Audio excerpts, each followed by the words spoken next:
নমস্কার বন্ধুরা। যে উকিল সাহেব জুতো মেরেছেন, উনি বললেন আমি পরমাত্মার অনুপ্রেরণায় জুতোটা মেরেছি। পরমাত্মা কি তাহলে এসসি এসটি ওবিসিদের বিরুদ্ধে? এসসি এসটি ওবিসিরা ওনার সন্তান নয়? এসসি এসটি ওবিসিরা কি হিন্দু নয়? এটা প্রমাণ হচ্ছে যে এসসি এসটি ওবিসিরা হিন্দুর মধ্যে পড়ে না। তাই পরমাত্মা বলেছেন সনাতনীদের রক্ষা করতে ওই উকিলবাবুকে। তাই মনে হচ্ছে না? শুধু ওই উকিলবাবুকে নয়, সমস্ত সমস্ত ব্রাহ্মণ্যবাদীরাই মনে করে যে এসসি এসটি ওবিসিরা কিন্তু সনাতনী নয়।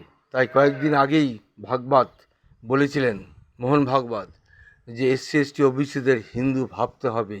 এখনও ওনারা ভাবনার মধ্যে আছে, এইটাই বিবেচনা করে দেখবেন। নমস্কার।